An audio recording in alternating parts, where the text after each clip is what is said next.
The blood was still warm when Raymond of Aguilers, chaplain of the Crusade, picked up his quill and wrote, "It was a wonderful and just judgment of God." It was July 15th, 1099. Jerusalem had fallen, and something inside every man who crossed those walls had fallen with it. We see the city from above, as only God could have seen it that day. The narrow streets of the old city, the yellow limestone rooftops, the domes catching the midday light like embers. It is a city that feels eternal, built to outlast time itself. But time, in that summer of 1099, arrived armed, starving, and unrecognizable. This is the story of 40 days that turned men of faith into instruments of terror. A story about what desperation does to the human conscience, about the precise moment when survival consumes humanity. To understand what happened inside Jerusalem in July of 1099, you first need to understand what happened outside its walls in the 40 days before. The crusading army that arrived at the gates of Jerusalem in June of that year was no longer the force that had left Europe 3 years earlier.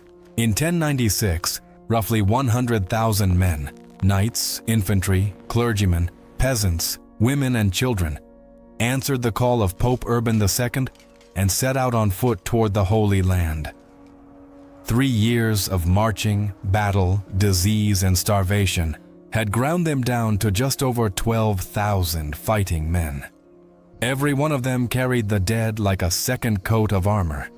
The city they found was a fortress shaped by centuries of conquest.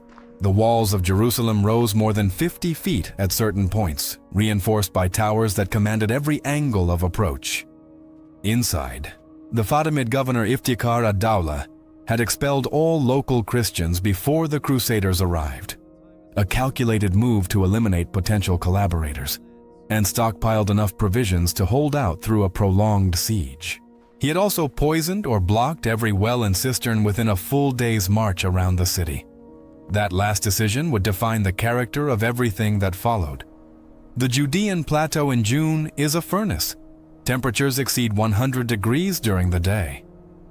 Dry winds crack skin and lips within hours. The Crusaders arrived already dehydrated from a 4-day march from Ramla, carrying water supplies calculated to last only a few days. When they discovered the poisoned wells and destroyed cisterns, the full weight of what stood before them finally landed. The chronicles of the time are brutally precise. Fulcher of Chartres, who was there, describes men slitting the veins of dead horses to drink the blood still warm from the sun. Others cut and boiled the leather of their own boots, mixed with dried herbs, just to have something in their stomachs. The horses, without water or grazing land on the arid terrain, died by the dozens.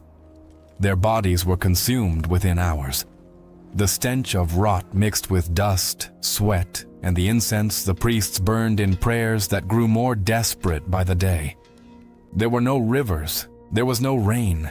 The only uncontaminated water source sat 7 miles from camp, in the Jordan Valley, guarded by Muslim patrols.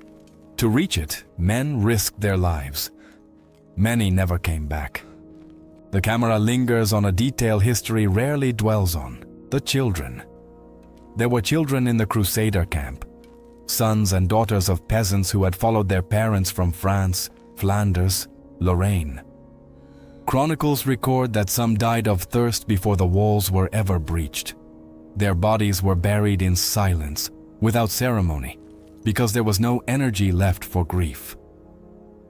The Crusader leadership was fractured. Godfrey of Bouillon, Raymond of Toulouse, and Tancred of Hauteville each commanded separate factions with separate ambitions. Godfrey wanted Jerusalem as the capital of a Christian kingdom. Raymond wanted personal glory and perhaps the papacy itself. Tancred was pragmatic and violent, more warlord than pilgrim. They clashed over positioning, strategy, and who would have the honor of entering the city first when, and if, it fell. The first assault on June 13th failed. The Crusaders threw improvised ladders against the walls without proper equipment, without siege towers, without coordination. The defenders pushed them back with stones, arrows, and burning pitch. Dozens died within minutes. Morale hit rock bottom. And then came the vision. Bishop Adhemar of Le Puy had died of typhus in Antioch a year earlier, but his memory was constantly invoked as the spiritual symbol of the Crusade. In mid-June of 1099, a priest named Peter Desiderius claimed to have received a revelation from the deceased bishop. The Crusaders must fast for 3 days, then march in procession around the city, barefoot in silence, carrying relics. God would open the walls as he had parted the Red Sea for Moses. What followed was one of the most extraordinary spectacles of the Middle Ages. On July 8, 1099, a skeletal army, feet raw and bleeding, eyes sunken from dehydration and hunger, marched in silence around the walls of Jerusalem. The defenders watched from above, first confused, then mocking. They beat drums, raised inverted crosses, and hurled insults in Arabic and Greek. The Crusaders did not respond. They marched, they prayed, they wept. If you've made it this far, you already know this channel doesn't tell history halfway. Subscribe now and hit the bell. Every episode goes deep where the textbooks stop. No one can say with certainty what that procession did to the army's psychology, but something shifted. The quarrels between the leaders quieted. The construction of the siege towers, which had been slow and irregular, picked up sharply in the days that followed. Timber had been brought from Bethlehem by Tancred, a dangerous expedition that nearly ended in disaster when Muslim patrols ambushed the convoy. Carpenters worked through the night under relentless heat. 2 Genoese engineers, William Embriaco and his brother, oversaw the construction of 2 wooden towers tall enough to reach the top of the walls. On the night of July the 13th to 14th, the towers were moved into position. The camera returns to where we began. It is the early hours of July 15th, 1099.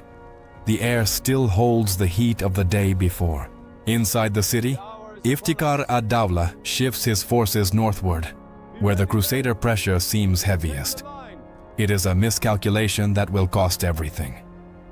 At dawn, Godfrey of Bouillon personally leads the assault from the northern tower. The wood groans under the weight of the men.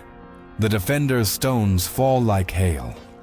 2 Flemish knights, Letaldo and Engelbert of Tournai, according to the chronicles, are the first to cross the drawbridge and set foot on the wall. Behind them, a flood of men carrying 3 years of death, 40 days of thirst, and decades of God's promises. What followed lasted 2 days. Modern historians debate the numbers with the rigor that distance allows. Estimates range from 10,000 to 30,000 dead among Jerusalem's civilian and military population. The Arab chronicler Ibn al-Qalanisi, writing in Damascus shortly after, describes streets where it was impossible to walk without stepping on bodies. Raymond of Aguilers, who was present, describes blood reaching the knees of the knights inside the Temple of Solomon. Almost certainly an exaggeration. But exaggerations are born from realities that ordinary language cannot hold. The Jewish community of Jerusalem, which had taken refuge in their main synagogue, was burned alive inside the building. Muslims who surrendered were killed. Those who fled to the roof of the Al-Aqsa Mosque and gave themselves up to Tancred were massacred the following morning, despite the promise of protection he had given them. Tancred, according to the chronicles, was furious that his word had been broken, but he did not intervene. Iftikhar ad-Dawla was the only one to leave with his guarantees honored. Raymond of Toulouse let him go to Egypt with his personal guard in exchange for the surrender of the Tower of David, a single man walking out through a gate, while the city died around him. Now a question for everyone watching. In your opinion, what is it that pushes a human being toward atrocity?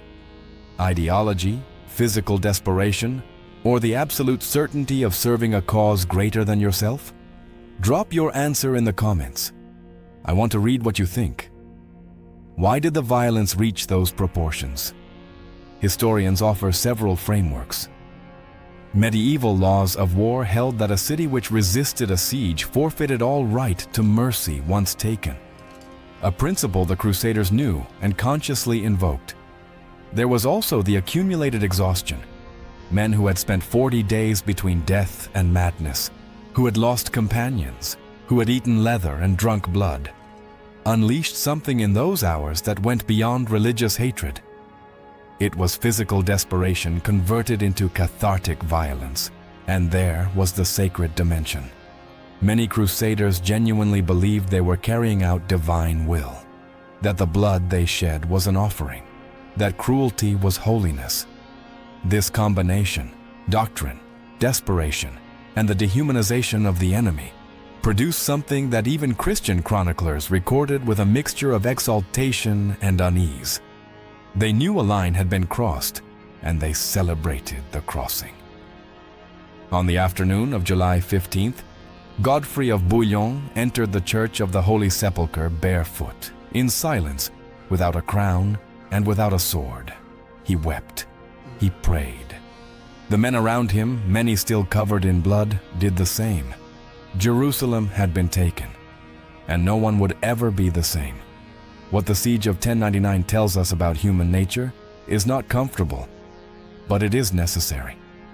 It tells us that the dehumanization of others is a process, not a switch, built over years of doctrine, weeks of suffering, hours of chaos.